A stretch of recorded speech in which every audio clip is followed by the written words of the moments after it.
누가복음 9장 28절에서 37절 제가 먼저 읽겠습니다. 이 말씀을 하신 후 8일쯤 되어 예수께서 베드로와 요한과 야고보를 데리고 기도하시러 산에 올라가사 기도하실 때 이모가 눈이 되고 그 옷이 휘어져 광채가 나더라. 문득 두 사람이 예수와 함께 말하니 이는 모세와 엘리야라. 영광 중에 나타나서 장차 예수께서 예루살렘에서 열세하실 것을 말하세. 베드로와 및 함께 있는 자들이 깊이 졸다가 온전히 깨어나 예수의 영광과 및 함께 선 두 사람을 보더니 두 사람이 떠날 때 베드로가 예수께 여짜오되 주여 우리가 여기 있는 것이 좋사오니 우리가 초막셋을 지되 하나는 주를 위하여 하나는 모세를 위하여 하나는 엘리야를 위하여 하시리라. 하되 자기가 하는 말을 자기도 알지 못하더라. 이 말 할 즈음에 구름이 와서 그들을 덮는지라. 구름 속으로 들어갈 때 그들이 무서워하더니 구름 속에서 소리가 나서 이르되 이는 나의 아들 곧 택함을 받은 자니 너희는 그의 말을 들으라고. 소리가 그침에 오직 예수만 보이더라. 제자들이 잠잠하여 그 본 것을 무엇이든지 그때는 아무에게도 이르지 아니하니라. 이튿날 산에서 내려오시니 큰 비가 많으세. 아멘. 네, 이제 두 번째 보는데 이상하게 많이 본 것 같죠? 네, 아닌가요? 그렇다고 귀를 끄덕끄덕 해주시면 참으로 감사하겠습니다. 네, 끄덕끄덕 해주시면 네, 감사합니다. 한 주간 잘 보내셨습니까? 네, 잘 보냈어요. 한 주간 잘 보냈다는 것은 시간을 잘 보냈냐 이런 의미도 있지만은 내 안에 상처와 아픔, 쓴뿌리를 잘 보냈냐 이런 의미도 담겨 있는 것 같습니다. 여러분 어떻습니까? 시간을 잘 보내는 게 중요합니까? 아니면은 내 안에 상처, 아픔, 쓴뿌리를 잘 보내는 게 중요합니까? 저 같은 경우는요, 후자가 더 중요한 것 같습니다. 이게 왜 중요하냐면 내 안에 상처, 아픔, 쓴뿌리를 잘 보내지 못하면 은혜 받는 거 거의 100% 불가능합니다. 예. 교회 안에서 분란이 일어나는 이유는 뭐예요? 예, 보통 말씀 문제 때문이라기보다는 서로 간의 감정이 격해져서 일어나는 경우가 더 많이 있어요. 그래서 우리는 잘 보내야 됩니다. 아멘? 우리 서로 간에 인사해 보실까요? 오늘도 잘 보냅시다. 오늘도 잘 보내요. 예, 우리 말씀 듣기 전에 저를 따라 하시겠습니다. 오늘도 주님의 아름다우심을 보게 하옵소서. 오늘도 주님의 아름다움을 보게 하옵소서. 예, 등산을 하는 사람들에게 왜 산에 오르십니까? 물어봤더니 산이 있으니까요 이렇게 대답을 하더랍니다. 우리는 왜 하나님 믿습니까? 하나님이 계시니까요 이렇게 믿습니다. 그런데 믿음에도 천차만별이라는 거예요. 건강한 신앙이 있습니다. 약한 신앙이 있습니다. 잘못된 신앙이 있습니다. 우리 모두는 다 건강한 신앙 되기를 우리 주님의 이름으로 기원합니다. 네. 그런데 건강한 신앙 유지하려면 첫 번째 산에 올라가야 돼요. 산에. 어떤 사람이 모세가 120세가 되기까지 그의 눈이 흐리지 아니하였고 기력이 쇠하지 아니한 이유가 뭐냐 물었더니 등산을 많이 해서 그런데요. 네. 등산을 많이 하면 건강은 좋아지겠지만 그러나 성경에서 말하는 산은 하나님의 임재가 서려 있는 곳이에요. 구약에서 굵직굵직한 것이 비유, 예표, 그림자입니다. 자, 6월절 어린 양 누구의 비유입니까? 예수 그리스도예요. 6월절 어린 양 누구의 예표입니까? 예수 그리스도예요. 6월절 어린 양 누구의 그림자입니까? 예수 그리스도라는 거예요. 그런데 어떤 이단은 이것을 이상하게 써먹고 있더라고요. 지금 우리가 6월절 지킬 필요가 있습니까? 없습니까? 네? 지킬 필요 없어요. 왜요? 예수님이 이미 다 이루셨습니다. 다시 한번요. 구약의 굵직굵직한 사건들이 신약의 예수님을 향한 비유, 예표, 그림자라는 거예요. 지금도 만약에 6월절을 지키고 있다면 실제 사람은 굶고 있는데 그 그림자에 물 주고 밥 떠먹이는 격이에요. 그 지난주 제가 말씀을 드릴 때 산에 올라가서 하나님과 대면하라 말씀드렸는데 그 실제 보이는 산이 아니고 하나님 임재 현장으로 가라는 말씀입니다. 혹이 어떤 사람은 그런 말을 해요. 아니 하나님은 무소부지하신데 꼭 어디를 가야 되느냐 질문을 해요. 맞습니다. 맞아요. 하나님은 안 계신 곳이 없어요. 무소부지하십니다. 그러나 특히 더 역사하시는 곳이 있습니다. 하나님의 임재하심이 더 강한 곳이 있습니다. 내가 산을 향하여 눈을 들리라 나의 도움이 어디서 올고. 산에서 도움이 오는 게 아니에요. 하나님 임재 현장으로 가라는 말입니다. 자, 근데 신약에서는 그것을 어디라고 말합니까? 기도의 골방, 하나님의 백성들이 모이는 교회예요. 교회. 우리 교회 이름이 뭐예요? 아름다운 성산교회예요. 그것도 산인데 무슨 산이에요? 거룩한 산입니다. 이게 성산이잖아요. 예. 그러니 무슨 일이 있을 때마다 하나님의 임재하심이 있는 이 성산교회에 나와서 기도하시길 바랍니다. 아멘. 예, 아멘. 기도하지 않는 그리스도인은 호흡하지 않고 잘 살 수 있다고 믿는 어리석은 사람보다 더 어리석은 사람이에요. 이해하시죠? 그렇죠? 기도하지 않는 그리스도인은 호흡하지 않고 잘 살 수 있다고 믿는 어리석은 사람보다도 더 어리석은 사람이에요. 자, 근데 우리는 기도를 어떻게 해야 될까요? 언제 해야 될까요? 잠언서 8장 17절 말씀입니다. 저를 따라 하실게요. 나를 사랑하는 자들이 나의 사랑을 보며 나를 사랑하는 자들이 나의 사랑을 보며 나를 간절히 찾는 자가 나를 만날 것이니라. 나를 간절히 찾는 자가 나를 만날 것이다. 너무나 익숙한 말씀이에요. 지금 각주 성경에 있는 말씀, 그 성경을 가지고 있다면 집에 가서 한번 보세요. 간절히 밑에 각주에 새벽에 이렇게 쓰습니다. 새벽에. 그러니까 간절히 이 말은 새벽에 이 말과 같은 말이라는 거예요. 다시 말하면 나를 사랑하는 자들이 나의 사랑을 입으며 새벽에 나를 찾는 자들이 나를 만날 것이라 이거예요. 언제 기도해야 됩니까? 새벽에 기도하는 거예요. 어떻게 기도하는 거예요? 간절히 기도하는 겁니다. 지금 우리 교회에서 새벽 기도가 없어요. 지금 굉장히 제가 고민하고 있습니다. 언제부터 할까? 4월부터 할까? 올해부터 할까? 보이지 않는데 언제 할까? 고민하고 있습니다. 고민하는 중에 있으니 좀 하나님께서 지혜와 총명 주시고 또 우리 교회 실정에 맞게 모판을 잘 짤 수 있도록 기도해 주시기 바라겠습니다. 네. 하나님은 준비된 사람에게 은혜로 부어주셔요. 네. 하나님 임재의 현장으로 가지 않는 사람은 그리스도인이 아닙니다. 하나님의 임재의 현장을 사모하지 않는 사람, 그는 그리스도인이 아니에요. 울창한 산림이 있습니다. 네. 거기에는 비가 필요 없어요. 그런데 비가 수시로 내려요. 왜 그럴까요? 비가 수시로. 거기는 비가 필요 없다니까요. 그런데 비가 수시로 내립니다. 왜냐하면 이미 땅 속에 물을 머금고 있기 때문에 그래요. 그 물이 하늘로 올라가서 구름이 되고 또 비를 내리고 또 그 땅은 물을 머금고 이것이 계속 반복되니까 울창한 산림을 이룰 수가 있는 겁니다. 반면에 비가 너무나 필요한 사막이 있어요. 그런데 비가 안 와요. 네. 왜 그래요? 땅 속에 물이 없어요. 물을 머금고 있지 않으니까 하늘로 올라가 구름이 되지 않아요. 구름이 없으니 비를 내리지 못합니다. 결국 어떻게 해요? 사막이 될 수밖에 없는 거예요.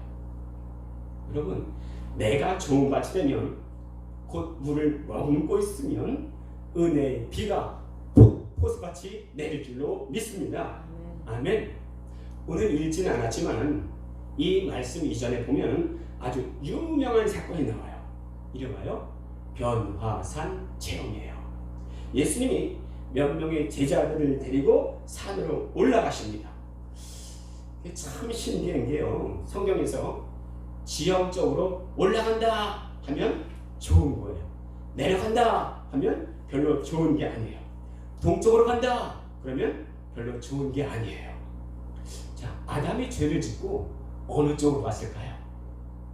동쪽으로 간다 안 좋은 거라니까요. 그 아담이 죄를 짓고 동쪽으로 갑니다.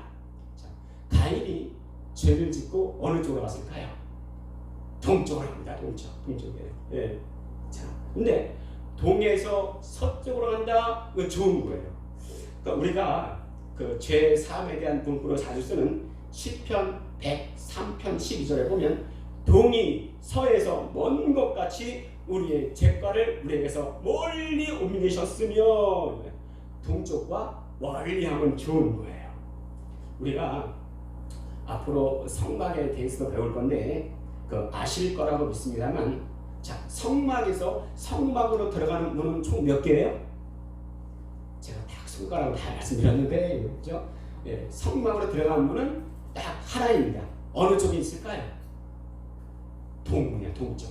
동쪽 문입니다. 그래서 어떤 교회는 아예 교회 이름을 동문교회 이렇게 지은 것도 있어요. 예. 동쪽에서 서쪽으로 가면 좋은 거예요. 위로 올라간다? 좋은 겁니다. 자, 근데 지금 베드로, 야고보, 요한이 어디로 갑니까? 산으로 올라가는 거예요. 산으로. 좋은 곳은 다 좋습니다. 올라갔죠. 그것도 산으로 갔죠. 더 중요한 것은 예수님과 함께 갔죠. 좋은 삼각자가 고루 다 갖춰졌습니다. 하나님 임재의 산에 오르면 놀라운 경험할 수 있습니다. 놀라운 체험할 수 있습니다. 베드로, 야고보, 요한이 놀라 자빠지는 경험을 합니다. 자, 그러면 왜 예수님이 베드로, 야고보, 요한을 산으로 데리고 가셨을까요? 오늘 읽지 않았지만 누가복음 9장 27절입니다. 내가 참으로 너에게 이르노니 여기 서 있는 사람 중에 죽기 전에 하나님의 나라를 볼 자들도 있느니라 말씀하세요. 뭘 본다고요?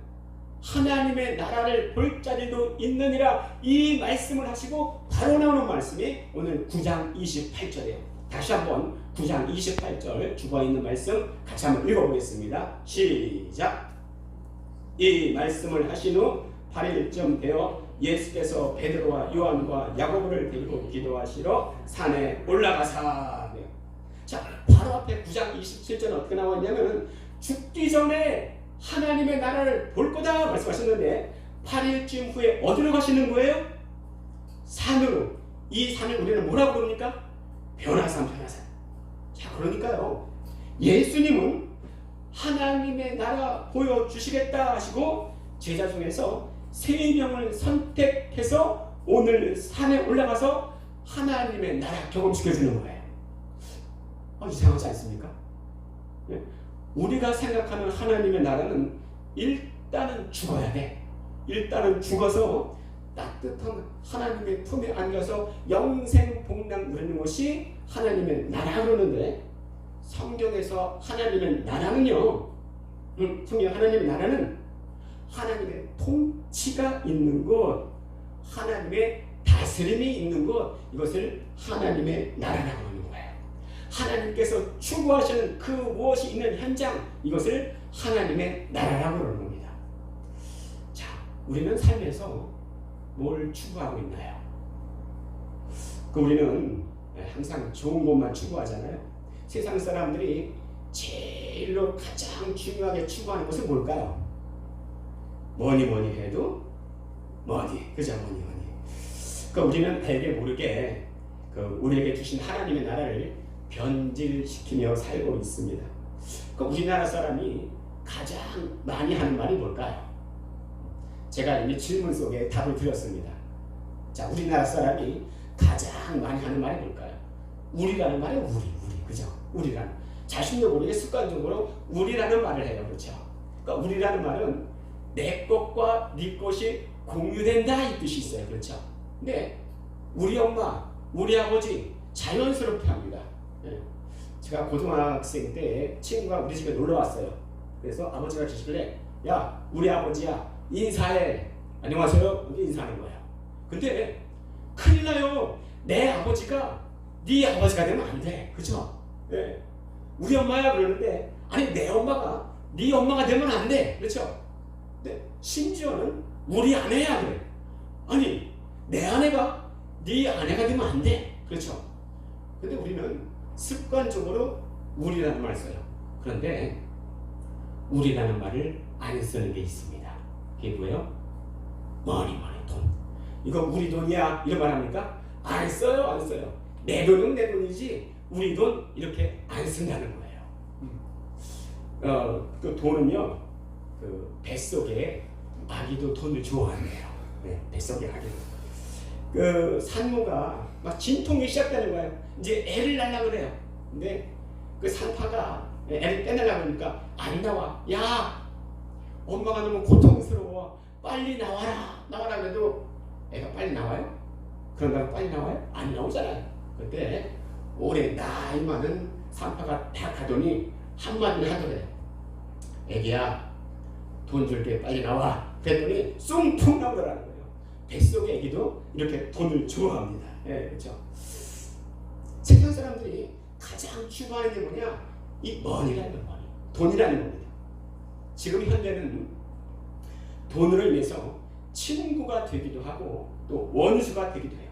그런데 돈이 아무리 많다고 할지라도 그것이 우리의 삶을 편하게 할 수 있을지언정 그것이 하나님의 나라를 이루지는 못하더라는 거예요.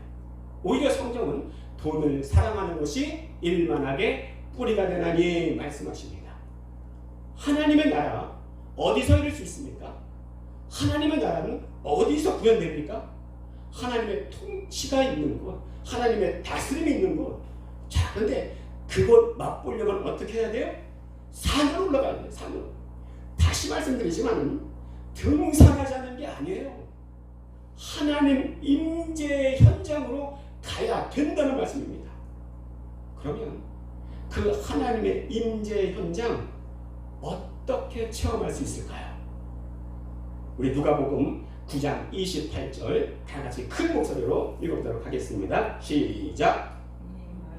하신 후 8일쯤 되어 예수께서 베드로와 요한과 야고보를 데리고 기도하시러 산에 올라가사. 자, 예수님께서 하나님의 나라를 맛보게 하신다 말씀하시고 제자들 데리고 산으로 오르십니다. 그런데 그 목적이 뭐예요? 뭐 하시러? 기도하시러 산에 오르사라 그런 거예요. 이것을 역으로 말하면 뭐예요? 기도하지 않으면 하나님의 나라 맛볼 수 없다 이거예요. 아까 기도 어떻게 하라 말씀드렸습니까? 간절히. 근데 간절히는 원어로 뭐와 같은 말이에요? 새벽에. 기도할 때에 하나님의 나라가 우리 안에 이루어지는 줄로 믿습니다. 아멘. 자, 성경은 없지만 아마도 이때 새벽에 제자들을 데리고 가시지 않았을까 생각됩니다. 어떻게 할 수 있는가? 네, 누가복음 9장 32절 주보의 말씀 한번 읽도록 하겠습니다. 시작. 베드로와 및 함께 있는 자들이 깊이 졸다가 온전히 깨어나 예수의 영광과 및 함께 선 두 사람을 보더니 깊이 졸았답니다. 깊이 졸 정도면 아주 늦은 밤이나 새벽녘이 될 가능성이 많겠지요. 어쩌면 가장 기도하기 좋은 때가 이때인 것 같습니다. 가장 집중이 잘 돼요. 마음이 혼미하지 않습니다. 하나님의 마음 받기에 가장 좋은 때가 새벽녘이나 아니면 깊은 밤중 같습니다. 자, 이때에 기도할 때에 예수님이 올라가 기도하시니 용모가 변화되고 그 옷이 휘어져 광채가 났다. 이렇게 29절에 말씀하세요. 여러분 한번 주위에 불러보세요. 정말 기도하는 사람 보십시오. 얼굴이 편안해 보입니다. 동안이에요. 네, 정말 얼굴이 밝아 보입니다. 아닌데요. 모 집사님 기도는 많이 하는데 얼굴에 광채도 안 나고 이거 편해 보지도 않는데요. 이럴 수 있어요. 네, 저는 여러 가지 사건 사고를 당하면서 깨닫는 게 있는데 내가 처한 삶의 곤고함보다 기도의 양과 질이 충족되지 아니하면 아무 변화도 없는 것처럼 여겨질 때가 참 많이 있다는 거예요. 중요한 일일수록 눈물의 기도의 양과 질이 차야 됩니다. 사도행전 4장 31절 말씀이에요. 다 같이 따라 하시겠습니다. 빌기를 다음에 모인 곳이 진동하더니 따라해 보시겠어요? 빌기를 다음에 모인 곳이 진동하더니 우리가 다 성령에 충만하여 담대히 하나님의 말씀을 전하니라. 빌기를 다음에 이게 무슨 뜻입니까? 이게 기도 마칠 시간이 다 되었다는 건가요? 아니요. 하나님이 원하시는 기도의 양이 다 찼다는 거예요. 네. 하나님이 원하시는 기도의 양이 다 차니까 어떤 일이 일어났습니까? 사도행전에 모인 곳이 진동하고 우리가 다 성령이 충만해서 하나님의 말씀을 증거했다 말씀하십니다. 아니 너는 기도하면서 그렇게도 삶의 변화가 없냐? 이런 말을 들을 수도 있어요. 그러나 그것으로 인해서 기도를 멈추지는 마시기 바랍니다. 기도가 끊이지 않는 한 그 사람은 변화되고 기도의 덕을 볼 날이 반드시 있을 것입니다. 그리고요, 기도하는 자를 그렇게 비난하는 사람은 기도하지 않는 사람일 확률이 거의 100%예요. 기도하는 사람은 자기의 부족을 깨닫고 남을 참소하지 않습니다. 그 사도 바울이 변화된 후에 여러 가지 많은 고백을 하는데 이런 고백을 합니다. 나는 사도 중에 지극히 작은 자라. 사도 중에 제일 작은 자라 이거예요. 그런데 또 고백합니다. 모든 성도 중에 지극히 작은 자보다 더 작은 자라 그러는 거예요. 자, 성도 중에 가장 작은 자라는 거예요. 그런데 또 고백합니다. 모든 죄인 중에 가장 작은 자다. 죄인 중에 내가 괴수다. 이런 고백을 합니다. 누가요? 우리가 대단히 존경스럽게 여기는 사도 바울이 이런 고백을 하고 있습니다. 사도 중에 가장 작은 죄예요. 가장 작은 자예요. 성도 중에 가장 작은 자예요. 죄인 중에서도 가장 작은 자. 죄인 중에서도 가장 괴수라고 이렇게 말을 하고 있습니다. 사도 바울이 왜 이런 고백할 수 있을까요? 왜 이런 고백할까요? 바울은 기도하는 자이기에 그렇습니다. 기도하는 자만이 깨달을 수 있는 자기의 연약함입니다. 그 예전에 어떤 분이 제게 목사님, 사람이 얼마나 대단하고 얼마나 위대하고 얼마나 강한지 아세요? 이렇게 물어보더라고요.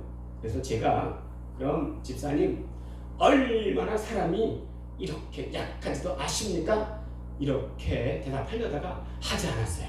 왜냐하면 잘못하면 시험 들을 수 있거든. 그래서 그런 말을 하지 않았습니다. 하지만 그런 약한 자만이 할 수 있는 하나님의 선물이 있는데 그게 뭐냐? 기도라는 거예요. 기도.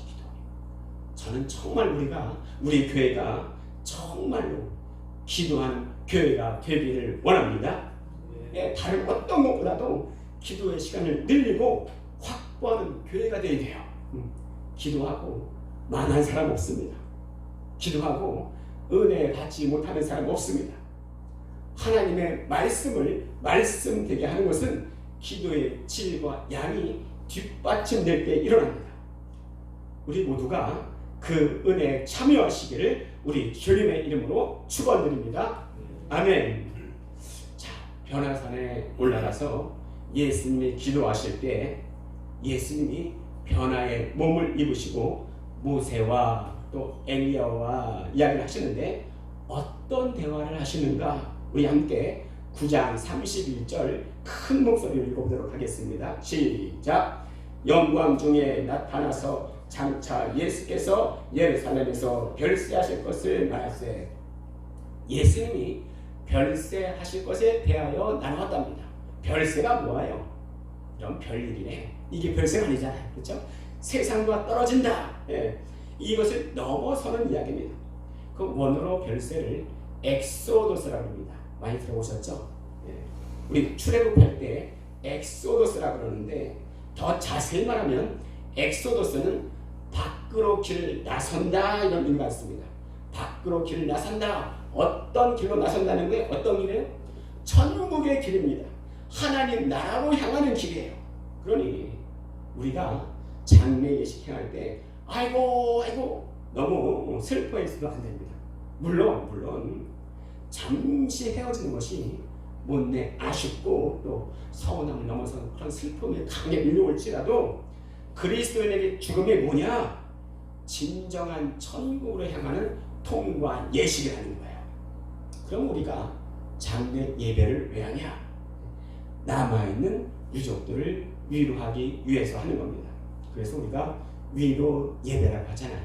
사실은 더 자세히 말하면 위로 예식이라 해야 옳습니다. 성경에서 성경 말할 때 그리스도인의 별세에 대하여 또 죽음에 대해서 성경은 어떻게 말씀하시는가? 시편 116편 15절입니다. 길지 않으니까 또 따라하겠습니다. 그의 경건한 자들의 죽음은 그래 경건한 자들의 죽음은 여호와께서 보시기에 귀중한 것이로다. 여호와께서 보시기에 귀중한 것입니다. 아니, 귀중한 것이로다 하지 마시고 귀중한 것이로다 마음으로서 한번 해보겠습니다. 다시 한번요. 그의 경건한 자들의 죽음은 그의 경건한 자들의 죽음은 여호와께서 보시기에 귀중한 것이로다. 여호와께서 보시기에 귀중한 것입니다. 그렇습니다. 어떻게 보신다고요? 귀중하게. 내가 죽을 때 하나님은 두 팔 벌려서 우리를 맞이하실 것입니다. 나의 귀중한 자가 올라오는도다. 그러니까 죽는 사람 천국 간다면 슬퍼할 일 있어요 없어요? 아니요. 그들을 위로할 필요가 있어요 없어요? 아니요. 누가 위로받아야 됩니까? 남아있는 자. 이족들이에요. 자, 예수님이 모세와 엘리야와 얘기하실 때 베드로는 한없이 보고 있다가 두 사람이 떠날 때 조금 정신이 들어서 얘기합니다. 우리 누가복음 9장 33절 같이 읽겠습니다. 시작. 두 사람이 떠날 때에 베드로가 예수께 여짜오되 주여 우리가 여기 있는 것이 좋사오니 우리가 초막셋을 질 때 하나는 주를 위하여 하나는 모세를 위하여 하나는 엘리야를 위하여 하사이다 하되 자기가 하는 말을 자기도 알지 못하더라. 자, 초막셋을 지읍시다. 그 베드로의 진심일까요? 너무나 황홀경 일이긴 하지만 정신은 없지만 진심이에요. 지금 이 자리를 떠나고 싶지 않은 거예요. 너무나 황홀경이라 너무나 좋아서 이 자리를 떠나고 싶지 않은 겁니다. 자, 우리도 그런 점 있지 않았습니까? 지난주에 말씀을 드렸지만 전 아마도 뜨거운 기도원 집회의 마지막 세대가 아닌가 하는 생각이 들어요. 뜨거운 부흥 집회의 거의 마지막 세대가 아닌가 하는 생각이 들어요. 제가 고등학생 때 담벼락에는 신령 대부흥성의 포스터가 참 많이 걸려 있었습니다. 그럼 저는 신령 대부흥성의 이것만 보이면 확 쫓아가서 기도하고 찬양하고 은혜를 받곤 했습니다. 그때 경험 다 해보셨죠? 그때 생각나시죠? 뜨거운 기도의 현장 다 기억나시죠? 너무나 사모되지 않습니까? 너무나 그때 정말 뜨겁게 기도하고 뜨겁게 찬양하던 그때 너무나 마음에서 간절히 소원하는 것 있지 않습니까? 그렇다면 우리가 이뤄봅시다. 왜냐하면 예수님께서는 어제나 오늘이나 내일이나 영원토록 변치 않으시기 때문에 그렇습니다. 이전에 역사하셨던 주님께서 지금도 역사하고 계십니다. 우리가 무릎 꿇어 기도할 때에 주께서 하늘에서 굽어보시고 우리가 소원하는 것 이상으로 성령으로 충만하게 하실 것을 믿습니다. 아멘. 우리 정말 그런 때 있었잖아요. 오직 예수 한 분이면 다른 거 필요 없습니다. 은혜면 됩니다. 은혜로 충만했어요. 그런데 뭐가 문제일까요? 은혜는 떨어질 수 있다 없다? 떨어질 수 있습니다. 은혜 받는 것에 치명적인 약점이 있는데 은혜는 유통기한이 있어요. 무슨 말입니까? 떨어질 때가 있다는 거예요. 그럼 유통기한이 다 된지 어떻게 하느냐? 뜨거운 사람을 보면 나도 저럴 때가 있었는데 한숨이 쭉 나오면 유통기한이 다 된 겁니다. 그럼 어떻게 해야 돼요? 충전하러 산으로 올라가야 돼요. 다시 말씀드리지만 이 산은 보여지는 산이 아니고 하나님의 나라 맛보기 위해서 올라가야 될 하나님 임재의 장소예요. 그것이 어디예요? 기도의 골방입니다. 기도하는 교회입니다. 기도하는 기도원으로 올라가야 된다는 말이에요. 우리 중에서는 나는 한 번도 은혜 체험하지 못해서 이러신 분은 한 분도 없을 거예요. 그런데 나는 이전에 비해서 은혜가 참 많이 떨어진 것 같아. 이런 분은 있을 수도 있습니다. 그러나 그렇게 고백하신 분은 지금 이 시간 마음속으로 내가 바로 그 사람입니다. 한번 고백해 보시기 바랍니다. 두 분이 그러신 것 같아요. 자, 그렇게 고백하시는 분은 소망이 있습니다. 그렇게 고백하시는 분은 다시 회복될 수 있습니다. 은혜 떨어지면 산으로 올라가서 충전하고 은혜 떨어지면 산으로 올라가서 충전하고. 자, 그런데요, 그리스도인은 여기서 끝나면 안 돼요. 만약에 여기서 끝난다면 반쪽짜리 신앙인입니다. 베드로는 황홀경에 젖어서 계속 산에 머물기를 원했습니다. 그러나 산에만 있다는 것은 다시 말해서 영적인 황홀경, 영적인 카타르시스에 젖어서 거기에만 머물러 있는 것이라면 그것이 그리스도인의 삶의 결과물은 아니라는 겁니다. 언젠가는 이 땅에서 영적인 활동, 기도로 맛보는 황홀경도 다 사라질 것입니다. 결국 우리가 최종 바라봐야 될 목적, 대상은 누군가? 우리 9장 36절 다시 한번 우리 크게 읽도록 하겠습니다. 시작! 소리가 그침에 오직 예수만 보이더라.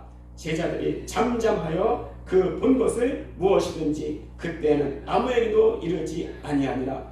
누구만 보이더라? 오직 예수만 보이더라. 오직 예수만 보이더라 이거예요.